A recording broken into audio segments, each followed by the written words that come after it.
I'm a successful wedding photographer, but my family calls it a hobby. When I helped my brother's wedding, they accused me of ruining his special day and my dad called me an embarrassment in front of everyone. I, 32M, run a successful wedding photography business in Seattle. Started it 5 years ago after working as a freelancer for almost 8 years. Now I have a team of 6 photographers and we handle about 80 weddings per year. My business is doing well and I'm proud of what I built. My family situation is complicated. My mom died when I was 16 and my brother Tyler, 28M, was 12. Dad remarried Patricia, 47F, 8 months later. Patricia made it clear from day one that she wanted no reminders of mom around the house. She packed away all mom's photos, threw out her kitchen items, and even painted over the wall where mom had written our heights as kids. Dad went along with everything Patricia wanted. Tyler adapted quickly to the new setup. He called Patricia mom within 6 months and seemed happy with the arrangement. I couldn't do it. Every time I saw Patricia in mom's kitchen or sitting in mom's chair, something inside me rebelled. Patricia noticed my resistance and started making comments about how I was holding the family back from moving forward. When college time came, Dad told me I needed to figure out my own finances because real men pay their own way. I worked 3 part-time jobs while studying and took out student loans. Meanwhile, Tyler got his full ride to an expensive private college paid by Dad and Patricia. When I asked Dad about the difference in treatment, he said Tyler was more responsible with money and deserved the investment. After college, I started freelance photography while working at a camera store. Patricia would ask about my work at family dinners and then make comments about how photography wasn't a real career and I should get a proper job like Tyler, who went into accounting. She'd compare my beat-up Honda to Tyler's new BMW that Dad bought him as a graduation gift. The breaking point came 4 years ago. I went to the family house to pick up some of mom's jewelry that Dad had promised me years earlier. The house was empty with a sold sign in the yard. Dad and Patricia had moved to a condo without telling me. When I called Dad, he said they decided to downsize and had donated mom's remaining belongings to charity. He told me I was being dramatic when I got upset about losing the last pieces of mom I had left. I stopped talking to Dad and Patricia after that.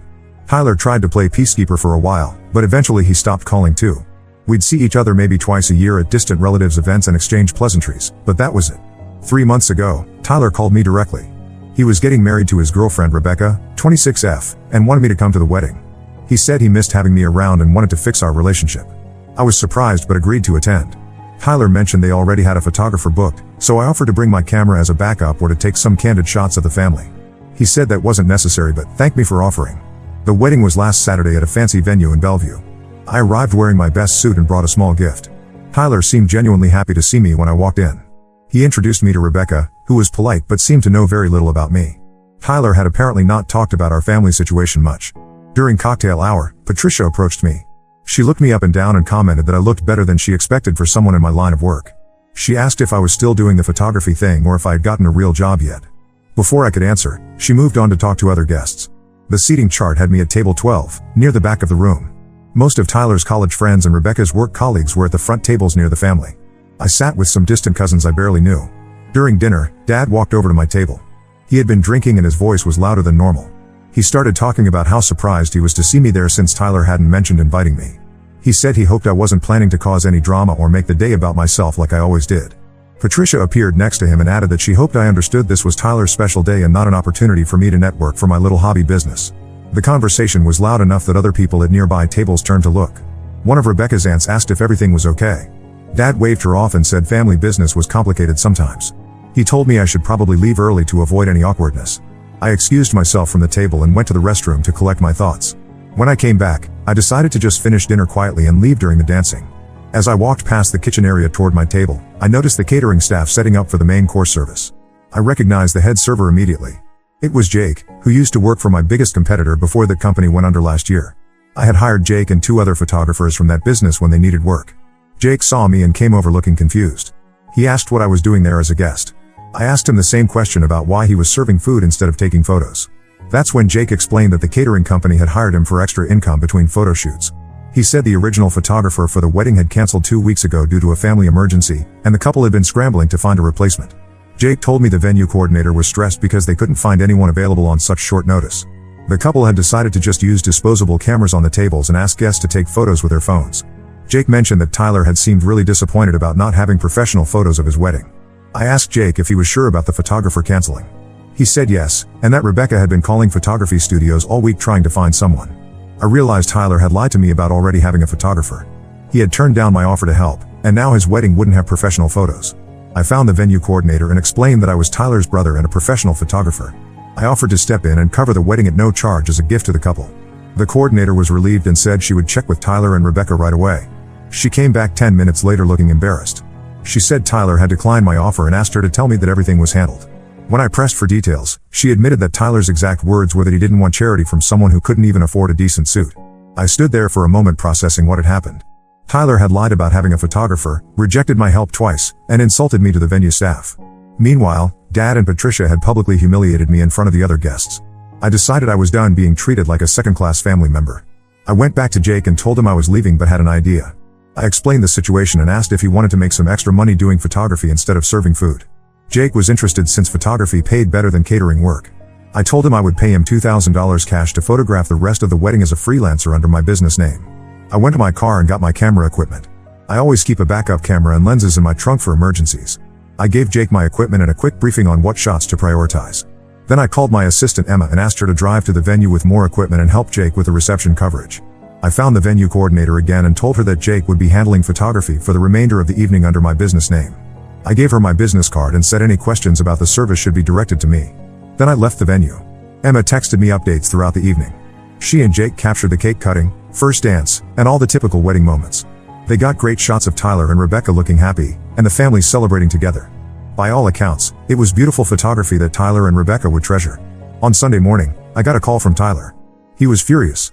He said I had humiliated him by hiring photographers without permission and making him look like he couldn't afford proper wedding coverage. He accused me of trying to upstage him on his wedding day and making everything about my business. I explained that I was just trying to help after learning his photographer had canceled. Tyler said that was impossible because they had never hired a photographer in the first place. He admitted they had decided to skip professional photos to save money for their honeymoon. Tyler said Dad and Patricia were right about me always causing drama. He said I had proven that I couldn't be trusted to put family first. Rebecca had apparently been mortified when she learned that Tyler's brother had hired photographers without discussing it with him first. I told Tyler that if he didn't want professional photos of his wedding, Jake and Emma could delete all the images.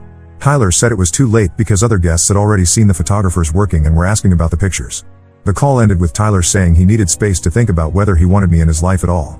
He said I had ruined what should have been the happiest day of his life by making it about my need to prove something. I sent Jake his payment and told him to keep the photos unless Tyler specifically requested them. Emma returned my equipment and said the wedding had been beautiful despite the family drama. Now I'm wondering if I made a mistake. I was trying to help Tyler have good photos of his wedding, but he sees it as me overstepping boundaries and showing off. Dad and Patricia are probably telling everyone that I crashed the wedding and forced my services on Tyler for attention. Part of me thinks Tyler should be grateful that his wedding was professionally photographed for free. But I can also see how my actions might have made him uncomfortable if he really didn't want the photos in the first place. I haven't heard from any family members since Tyler's call on Sunday. I'm not sure if I should reach out to try to explain my side, or just wait for things to calm down. Was I wrong to arrange photography for Tyler's wedding without his explicit permission? I thought I was doing something nice, but maybe I just made everything worse. Update 1: I got a lot of responses on my original post telling me I did nothing wrong. Some people said my family sounds toxic and I should go no contact. Others said I should have just minded my own business at the wedding. I appreciate everyone who took time to respond. Things have gotten more complicated since I posted. Tyler did end up wanting the wedding photos after all, but not in the way I expected. 2 days after my original post, Rebecca called me directly. She got my number from the business card I left with the venue coordinator. Rebecca said she wanted to apologize for Tyler's reaction and explain what really happened. She told me that Tyler had been stressed about not having wedding photos but was too proud to ask Dad for more money.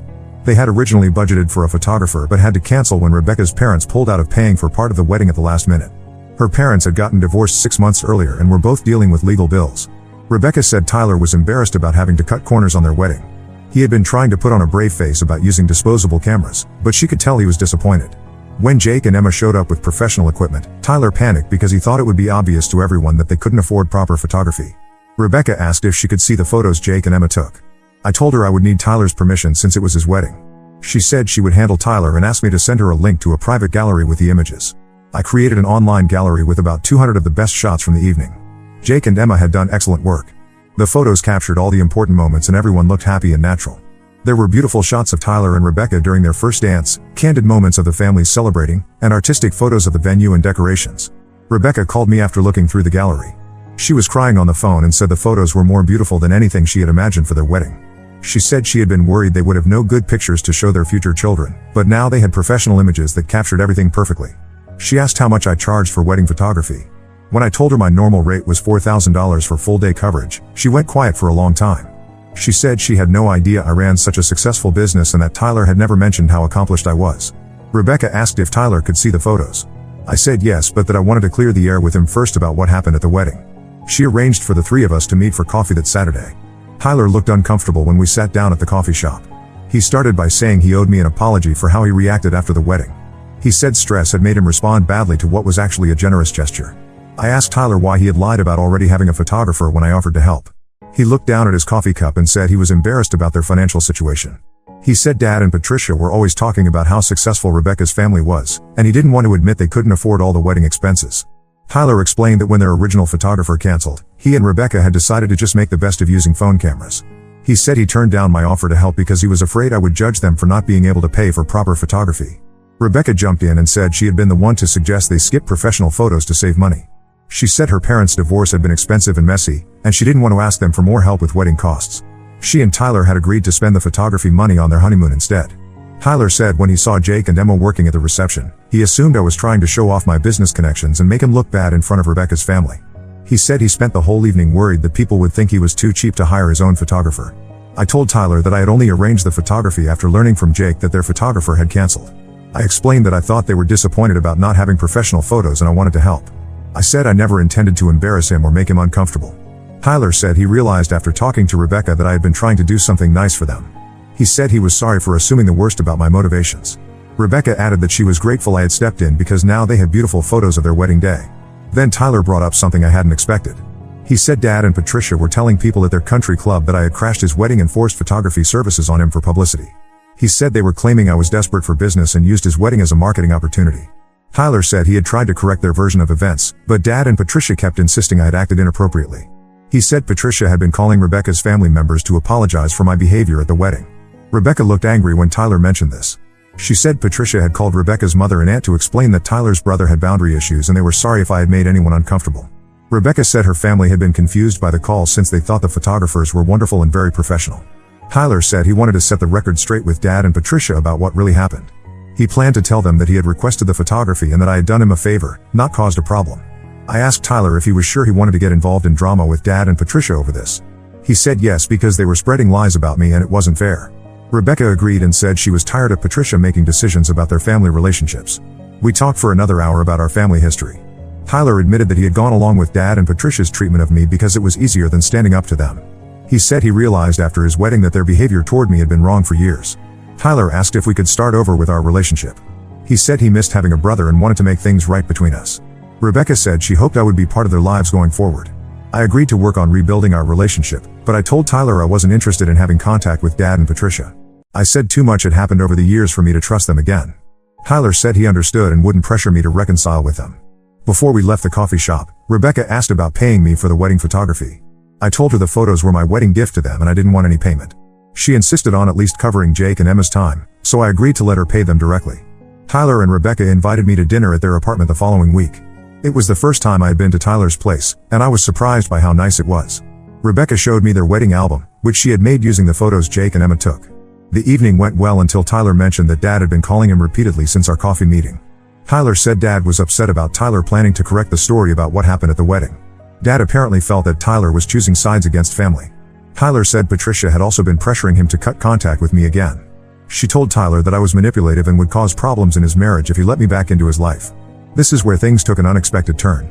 Rebecca said she had been getting phone calls from Patricia as well. Patricia had been calling Rebecca at work to share stories about my supposedly problematic behavior over the years. Patricia told Rebecca that I had always been jealous of Tyler and would try to sabotage their marriage. Rebecca said Patricia's calls were becoming frequent and inappropriate. Patricia had started questioning Rebecca about their finances and suggesting that I might try to take advantage of them financially. Rebecca said she had stopped answering Patricia's calls because they made her uncomfortable. Tyler looked upset when Rebecca shared this information. He said he had no idea Patricia was contacting Rebecca directly. He admitted that Patricia had been controlling about his relationships before, but he hadn't realized she was now trying to interfere in his marriage. The dinner ended with Tyler saying he needed to have a serious conversation with Dad and Patricia about boundaries. He said he couldn't have them spreading lies about me or harassing Rebecca about our family relationships. I left Tyler's apartment feeling cautiously optimistic about rebuilding our relationship, but worried about what Dad and Patricia might do if they felt like they were losing control over Tyler. Update 2: The situation with my family has escalated in ways I didn't expect. Tyler did confront Dad and Patricia about their behavior, but it backfired spectacularly. Tyler called Dad the day after our dinner and asked to meet in person to discuss what happened at the wedding. Dad agreed, probably expecting Tyler to apologize for defending me. Instead, Tyler told Dad and Patricia the truth about the photography situation and asked them to stop spreading false information about me. According to Tyler, Dad got angry immediately. Dad said Tyler was being manipulated by me and that I had clearly gotten to Rebecca as well. Patricia accused Tyler of being ungrateful after everything they had done for him over the years. The conversation got heated when Tyler asked Patricia to stop calling Rebecca at work. Patricia said she was only trying to protect Rebecca from making the same mistakes Tyler had made by trusting me. Dad backed Patricia up and said family members had a right to share concerns about each other. Tyler told them that if they couldn't respect his marriage and stop interfering, he would need to limit contact with them. Dad responded by saying that Tyler was choosing his unreliable brother over the parents who had sacrificed everything for him. This is where I learned something that changed my understanding of our family dynamics completely. During their argument, Patricia let slip that she had been monitoring Tyler's finances for years through accounts she helped him set up in college. Tyler came to my apartment 2 days after the confrontation looking shaken. He explained that when he was 18 and starting college, Patricia had helped him open his first bank account and credit cards. She had convinced him it was smart to have an experienced adult as a backup contact on his accounts in case of emergencies. What Tyler didn't realize was that Patricia had been regularly checking his account balances and transaction history. She knew exactly how much money he and Rebecca had, what they spent money on, and why they had to cut their wedding budget. Tyler said Patricia had been using this financial information to make comments about his spending choices for years. When Tyler bought something expensive, Patricia would make remarks about whether it was a wise purchase. When Tyler and Rebecca decided to skip professional wedding photography, Patricia already knew it was because they couldn't afford it. This explained why Patricia had been so confident in her calls to Rebecca about their finances. She wasn't guessing about their money situation. She had been spying on them through Tyler's bank accounts. Tyler was furious when he realized what had been happening. He went to his bank and removed Patricia's access to all his accounts. He also discovered that Patricia was listed as a beneficiary on his life insurance policy through work, something he had forgotten about from when he first got the job. When Tyler told Rebecca about Patricia's financial monitoring, Rebecca became upset for a different reason. She realized that Patricia had known personal details about their relationship that Tyler had never shared. Patricia had made comments to Rebecca about their apartment rent, Tyler's student loan payments, and even Rebecca's shopping habits. Rebecca felt violated knowing that Patricia had been essentially stalking their financial lives. She told Tyler she didn't feel comfortable having any relationship with someone who would invade their privacy that way. Tyler decided to confront Patricia about the financial monitoring. He called and asked her directly about accessing his bank accounts. According to Tyler, Patricia didn't deny it, but said she was only looking out for his best interests. She said young couples often make poor financial decisions and she wanted to make sure Tyler wasn't being taken advantage of. Tyler told Patricia that what she had done was a violation of his privacy and that he had removed her access to all his accounts. Patricia apparently got very angry and said Tyler was being ungrateful and foolish. She said she had helped him build good credit and financial habits, and that he would regret cutting her out. Dad called Tyler later that day and said Tyler was making a mistake by attacking Patricia over her concern for his welfare. Dad said Patricia had been like a real mother to Tyler and deserved respect, not accusations. He said if Tyler continued on this path, he might need to choose between his relationship with his parents or his relationship with me. Tyler told Dad that wasn't a choice he should have to make, but if forced to choose, he would pick the people who respected his boundaries and privacy. The conversation ended with Dad saying Tyler would regret turning his back on family for someone who had never been there for him. Tyler said that wasn't true and that I had been there for him when it mattered most, including at his wedding. Since then, Dad and Patricia have been trying different tactics to get Tyler back under their control. Patricia called Tyler's workplace to ask if there were any problems with his job performance, claiming she was concerned about his mental state. Tyler's boss was confused by the call and asked Tyler if everything was okay at home. Dad has been calling Rebecca's parents to share his concerns about Tyler's judgment and decision-making. Rebecca's mother called Rebecca to ask if Tyler was having some kind of breakdown because his father seemed very worried about him. The most disturbing incident happened last week. Tyler and Rebecca came home from work to find Patricia sitting in their apartment building lobby. She said she had been worried because Tyler hadn't been returning her calls and she wanted to make sure he was safe. Patricia followed them upstairs and tried to invite herself into their apartment. When Rebecca said it wasn't a good time, Patricia pushed past her and started looking around their home. She made comments about their furniture being cheap and their kitchen being poorly organized. Tyler asked Patricia to leave, but she said she wasn't finished talking to him. She sat down on their couch and said she wouldn't leave until Tyler agreed to meet with a family counselor of her choosing. She said Tyler was clearly having some kind of mental health crisis and needed professional help. Rebecca called the police because Patricia refused to leave their apartment. When the officers arrived, Patricia told them she was concerned about her son's welfare and was trying to stage an intervention. The police asked Tyler if he wanted to file trespassing charges, but he decided against it because he didn't want the situation to escalate further. However, the police did tell Patricia that she needed to leave the property and couldn't return without permission from Tyler and Rebecca. Patricia left but said this wasn't over and that she would find other ways to help Tyler whether he wanted it or not. Tyler has now decided to go completely no contact with Dad and Patricia. He changed his phone number and asked his workplace security to not allow Patricia access to the building where he works. He and Rebecca are considering moving to a different apartment to make it harder for Patricia to show up uninvited. Tyler apologized to me for not seeing how controlling and manipulative Dad and Patricia had been for years. He said he was embarrassed that it took Patricia invading his home for him to realize how far she was willing to go to maintain control over his life. Rebecca has been supportive throughout this whole situation, but she's also been stressed by Patricia's escalating behavior. She's worried that Patricia might try to interfere with her job or contact more of her family members. I've been trying to support Tyler and Rebecca while staying out of direct conflict with Dad and Patricia. I don't want to give them more ammunition to use against Tyler by making this about me. But I'm concerned about how far Patricia might go if she continues to feel like she's losing control over Tyler. Tyler asked if I thought he was overreacting by cutting contact with Dad and Patricia completely. I told him that only he could decide what level of contact felt safe and healthy for his marriage. But based on what I had experienced with them over the years, I understood why he felt the need for firm boundaries. The ironic part is that Dad and Patricia's efforts to turn Tyler against me ended up backfiring completely. Tyler now sees their behavior clearly and understands why I went no contact years ago. But I'm worried this isn't over and that Patricia might escalate further. Update 3: I'm writing this final update because several people have asked for more information about how things turned out with my family situation.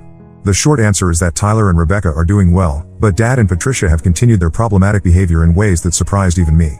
After Tyler went no contact with Dad and Patricia, things were quiet for about a month. Tyler and Rebecca thought maybe Dad and Patricia had accepted the boundaries and moved on. They were wrong.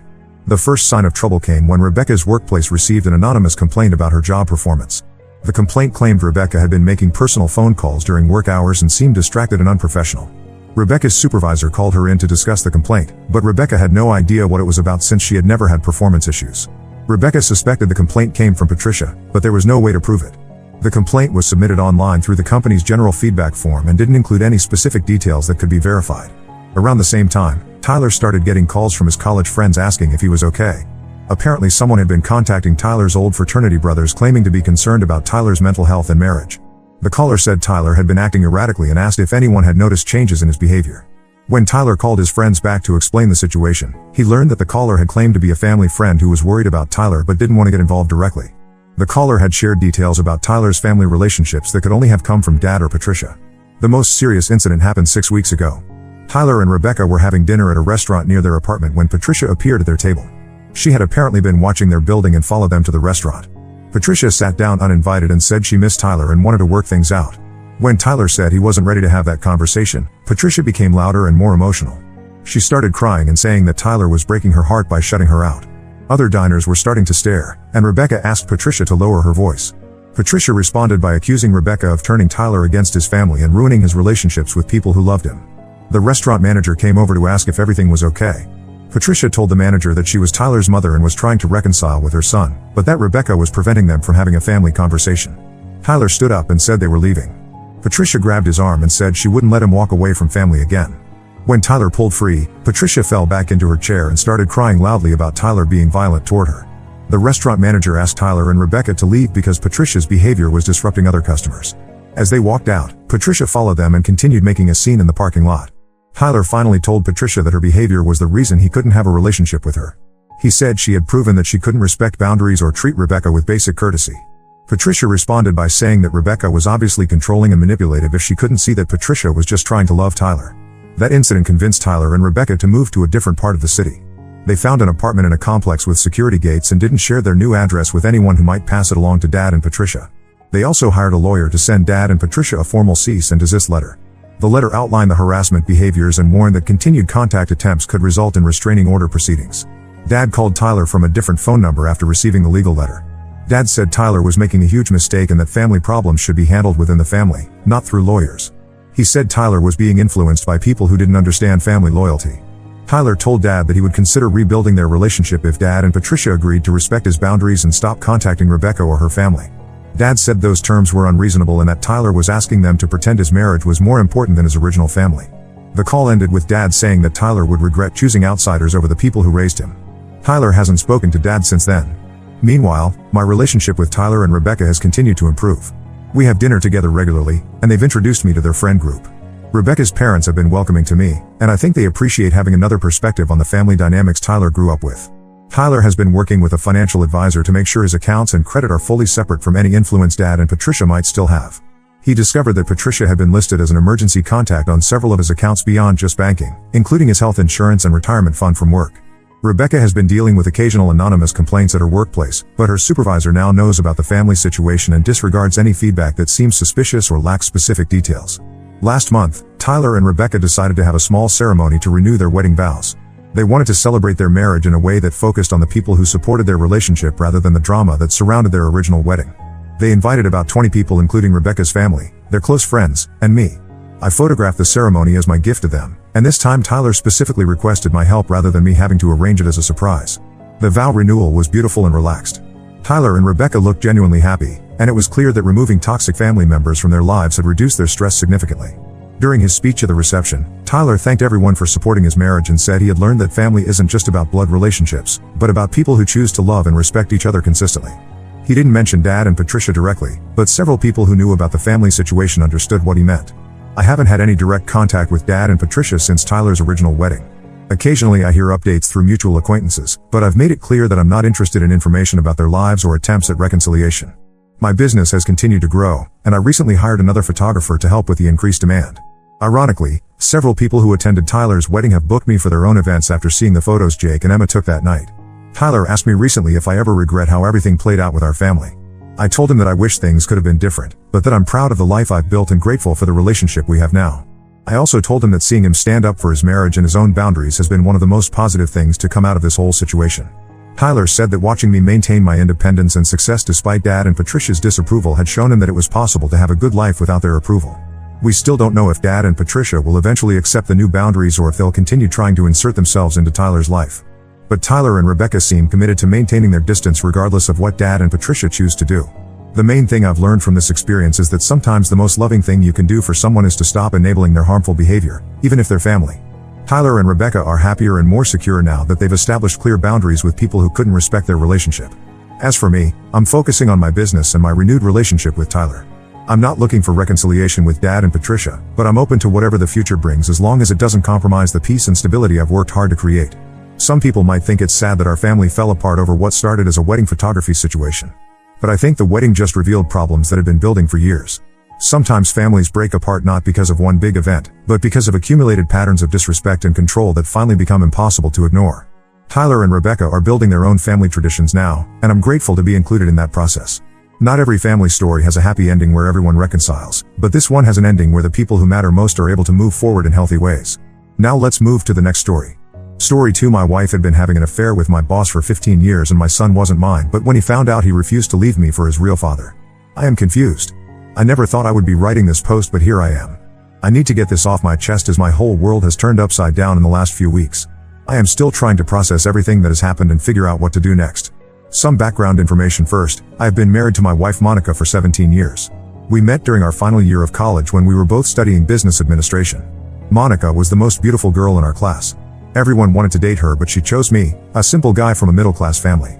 We dated for 2 years before getting married right after graduation. Our families were against the marriage, saying we were too young and needed to focus on our careers first. But we were madly in love and convinced we could handle anything life threw at us. The first few years of marriage were tough. We both worked entry-level jobs trying to make ends meet. We lived in a tiny one-bedroom apartment and could barely afford groceries some months. Despite the financial struggles, we were happy. Monica was always optimistic and kept saying things would get better soon. Then came the biggest surprise of our lives. Monica was pregnant. We hadn't planned for a baby so soon, but were excited about becoming parents. However, the timing couldn't have been worse. Monica had just lost her job due to company downsizing and I was barely making enough to cover our basic expenses. This was when I got lucky and landed a job at Anderson & Partners, one of the top consulting firms in our city. My boss Peter personally hired me after a grueling interview process.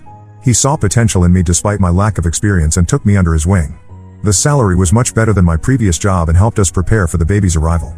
Harold was born in winter of 2008. He was the most beautiful baby I had ever seen. Monica had a difficult pregnancy and delivery, so we decided she would stay home with Harold while I focused on building my career.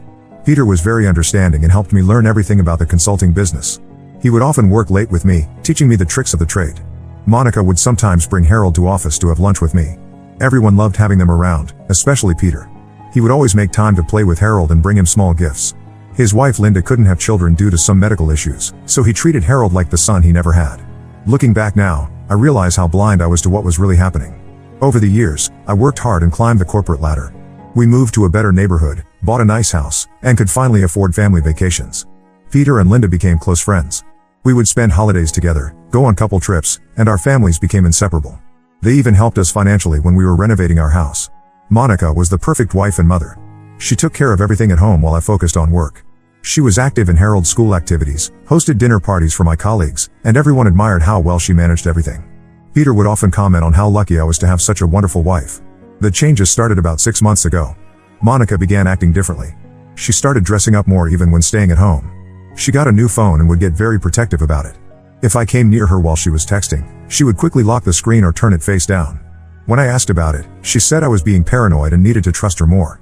She also started showing more interest in my work schedule, especially my business trips. She would ask detailed questions about when I would leave and return. Whenever I had to travel, she would insist on not disturbing her in the evenings as she would be busy with her book club meetings or helping Harold with school projects. Last month, I had to go to Chicago for a week-long conference. 2 days into the trip, most of the meetings got canceled as the main client had a family emergency. I decided to return home early and surprise Monica. I didn't tell her I was coming back as I wanted to see her genuine reaction. I reached home around 7 p.m. on a Wednesday. The lights were on and I could hear music playing inside. I used my key to enter quietly, thinking I would surprise Monica in the kitchen where she usually prepared dinner at this time. But the kitchen was empty. I heard noises coming from upstairs.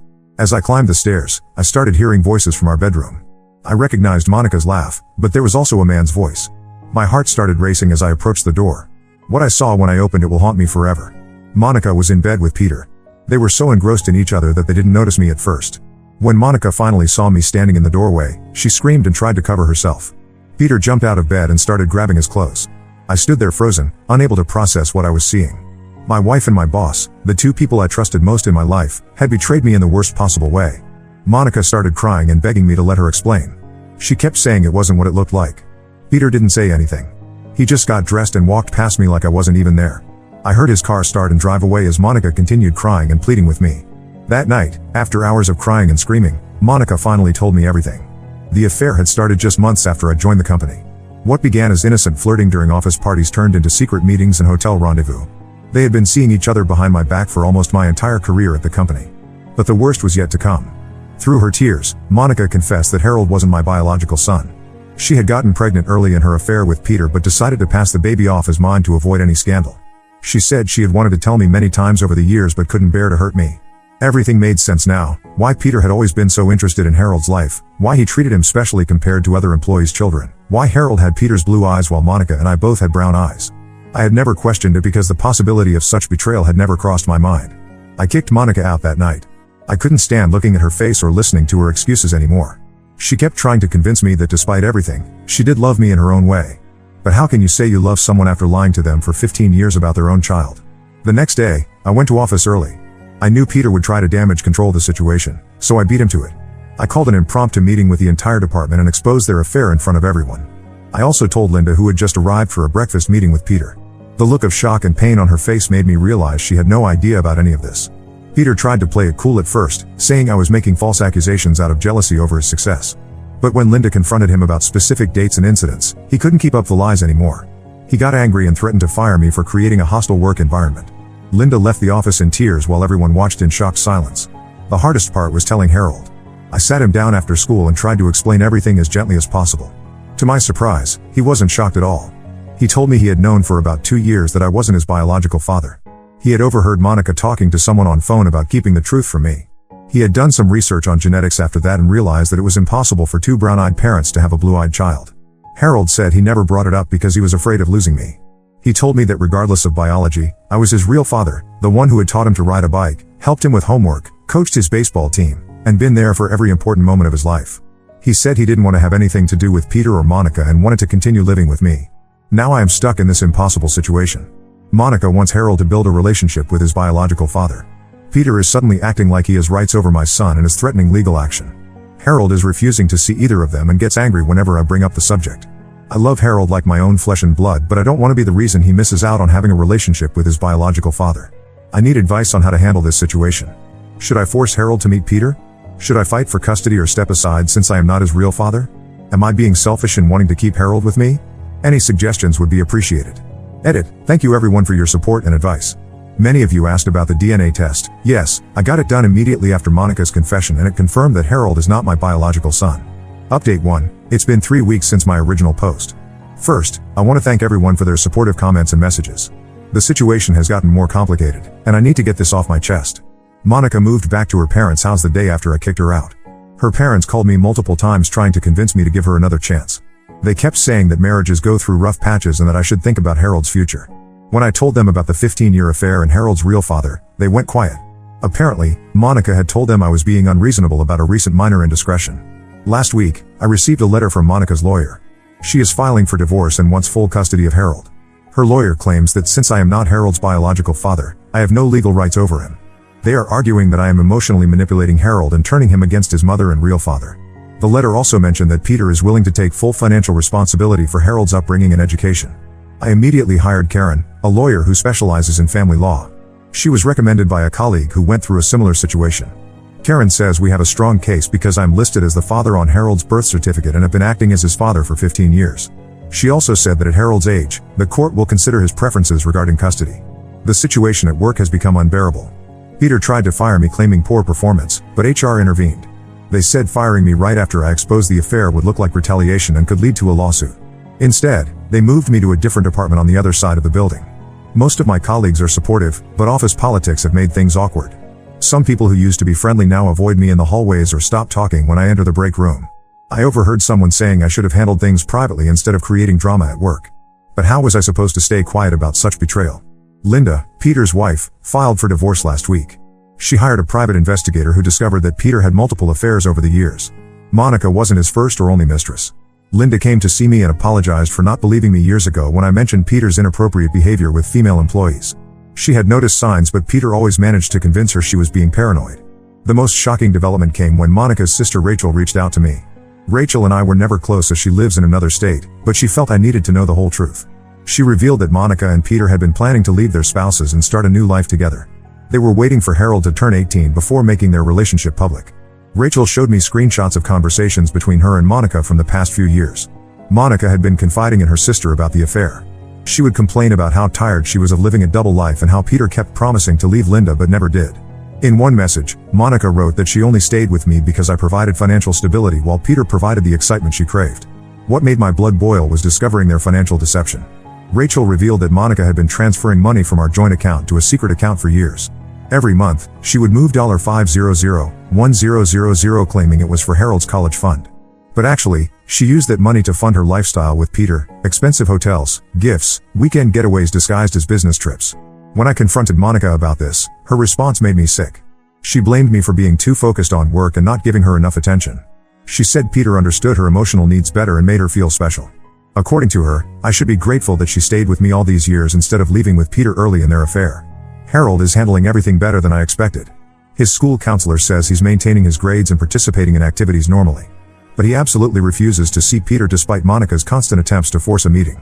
He deleted Monica's number from his phone after she kept sending him guilt-tripping messages about denying his real father a chance to know him. Last week, Peter showed up at Harold's school during lunch break. He tried to talk to Harold in the parking lot, claiming he had rights as his biological father. Harold called me immediately, and I had to leave an important meeting to handle the situation. When I arrived, Peter was still there, trying to convince Harold to hear him out. I threatened to call the police if he didn't leave immediately. After this incident, Karen suggested we file for a restraining order against Peter. She says his behavior at the school could be considered harassment, especially since Harold has clearly expressed his wish not to have any contact with him. We have a court hearing next week to discuss this. Monica's latest move was to start a smear campaign against me in our social circle. She's telling everyone that I was an emotionally distant husband who neglected her needs, forcing her to seek comfort elsewhere. Some of our mutual friends have taken her side, saying I am being too harsh and should think about reconciliation for Harold's sake. What these people don't understand is that this isn't just about the affair. Monica and Peter didn't just betray my trust, they stole 15 years of my life through their lies. They let me believe I was Harold's father while laughing behind my back. How can anyone expect me to forgive such calculated deception? I am trying to stay strong for Harold, but some days are harder than others. Every happy memory I had of our family now feels tainted. I keep questioning every moment of our marriage, wondering what else was a lie. The only thing keeping me going is Harold's unconditional love and his choice to stay with me despite everything. This whole situation has taught me that blood doesn't make a family, love and loyalty do. I may not be Harold's biological father, but I am the one who has been there for him every day of his life. No court or DNA test can change that fact. Update 2. 2 months have passed since my last update. I never thought the situation could get worse, but it has. The divorce proceedings have turned incredibly ugly. Monica is demanding half of everything, including the house I bought mostly with my inheritance money. Her lawyer argues that since she was a stay-at-home mom for several years after Harold was born, she deserves substantial alimony for sacrificing her career. My lawyer Karen says Monica's affair and financial fraud will significantly impact the divorce settlement. We have solid evidence of her stealing money from our joint account over the years.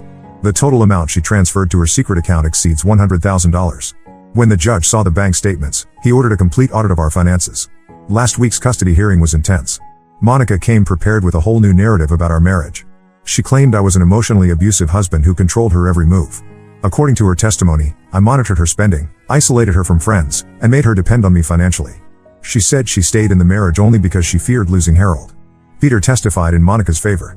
He claimed he had witnessed me being aggressive at work multiple times, especially towards female colleagues. He painted a picture of me as a dominating person who used my position to intimidate others. I couldn't believe how easily he could lie under oath. Fortunately, several of my colleagues stepped forward to dispute these claims. They testified about Peter's history of inappropriate behavior with female employees and how he often used his position to pressure younger staff members. 3 women from the office also came forward with stories about how Peter had made unwanted advances towards them over the years. The biggest bombshell came from Linda. After filing for divorce, she had hired a private investigator to look into Peter's past affairs. The investigator discovered something none of us expected. Peter and Monica have a secret child together. They had given the baby up for adoption 12 years ago. When this evidence was presented in court, Monica finally broke down. She admitted that she had gotten pregnant during their affair around the time Harold was 3. Peter convinced her to give the baby up for adoption to protect their secret. They worked with a private adoption agency in another state and never told anyone about it. The judge was furious about this deception, especially since Monica had been demanding custody of Harold while hiding the existence of another child. Her credibility was completely destroyed. The revelation also impacted Peter's attempt to claim parental rights over Harold, as it showed a pattern of abandoning his children when it suited him. Harold took the news about his secret sibling very hard. He locked himself in his room for days after finding out. When he finally opened up to me, he said he felt betrayed all over again. Not only had his mother lied about his real father, but she had also hidden the existence of his biological sister or brother. Last week, Harold asked me to help him find his sibling. He said he has a right to know about his biological family history, especially regarding any genetic health conditions. While I understand his curiosity, I'm worried about opening this can of worms. The adopted child might not know they're adopted, or their family might not want any contact. Monica tried to use Harold's interest in finding his sibling as leverage. She offered to share all the information about the adoption if he agreed to spend weekends with her and Peter. Harold refused, saying he would find his sibling through legal channels rather than make deals with people who had lied to him his whole life. The private investigator Linda hired also uncovered financial records showing that Peter had been supporting Monica in more ways than we knew. He had set up a separate company in her name and was channeling money through it, possibly to avoid taxes. This information has now been turned over to the relevant authorities. Karen says all these revelations strengthen our case for both the divorce settlement and custody arrangements. The judge seems inclined to consider Monica's deception and financial fraud when making his final decision. We have another hearing scheduled for next month where the custody arrangement will be finalized. Meanwhile, Harold has started talking about changing his last name to mine legally. He says he doesn't want to have any connection to Peter's family name once the truth about his birth certificate comes out. While I'm touched by this gesture, I told him to take time and think it through carefully. These are big decisions that shouldn't be made in anger. Update 3. It's been 6 months since everything came to light. The dust has finally started to settle. The divorce was finalized last week, and things turned out better than expected. Due to Monica's documented infidelity, financial fraud, and the hidden adoption, she got much less than she demanded. The judge awarded me the house since I had paid for most of it with my inheritance. She only got a portion of our joint savings after returning the money she had stolen over the years. The custody battle ended in my favor as well. The judge granted me primary custody of Harold with Monica getting supervised visitation rights every other weekend. However, Harold still refuses to see her. Peter also got limited visitation rights as the biological father, but Harold maintains his stance of not wanting any relationship with him. I left Anderson and Partners last month. The work environment had become too toxic to handle. Peter tried to make my life difficult by assigning impossible deadlines and criticizing my work in front of clients. Surprisingly, his behavior worked in my favor. 3 major clients who witnessed his unprofessional conduct followed me when I joined Stewart Consulting, a competing firm. My new position pays significantly better and the work environment is much healthier. Monica and Peter moved in together after both their divorces were finalized. They bought a house in the upscale part of town and seem happy together. However, their actions have cost them dearly in terms of relationships. Most of their friends have cut ties with them. Even Monica's parents, who initially supported her, have distanced themselves after learning about the secret adoption. Harold has started seeing a counselor to help him process everything. He's doing much better now and has joined the school basketball team. His grades have improved, and he's talking about college plans. We managed to locate his biological sibling, a girl named Emma living with her adoptive family in Colorado. Her parents were understanding when we reached out and agreed to let Harold and Emma exchange letters. They want to wait until both kids are 18 before allowing any direct contact. Linda has become an unexpected ally throughout this ordeal. She helped us navigate the legal process and even testified against Peter despite his attempts to buy her silence. She recently moved to Florida to start fresh but stays in touch regularly. She treats Harold like a nephew and sends him birthday and Christmas gifts. The financial investigation into Peter's company revealed extensive tax fraud. The authorities are building a case against him. Several former employees have come forward with evidence of his unethical business practices. There's talk that he might face criminal charges. Monica is also implicated in some of these dealings through the shell company he set up in her name. I've started dating again recently, though taking things very slow. Met someone named Amy through a mutual friend. She's divorced too and understands the importance of putting kids first. Harold seems comfortable around her, which is a good sign. But I'm not rushing into anything serious. My priority remains helping Harold navigate this challenging phase of his life. Some people still ask why I chose to keep fighting for custody of a child who isn't biologically mine. They don't understand that being a father isn't about DNA. It's about being there every day, sharing both joy and pain, and putting your child's needs before your own. Harold is my son in every way that matters. Looking back at these 6 months, I realized that while the truth hurt terribly, it also set us free from living a lie. Harold and I are building a stronger relationship based on honesty and trust. We're not just surviving this crisis, we're growing stronger through it. The road ahead might not be easy, but we'll face it together as father and son. This will be my last update. Thank you all for your support throughout this journey. Your advice and encouragement helped me stay strong when things got tough. 002E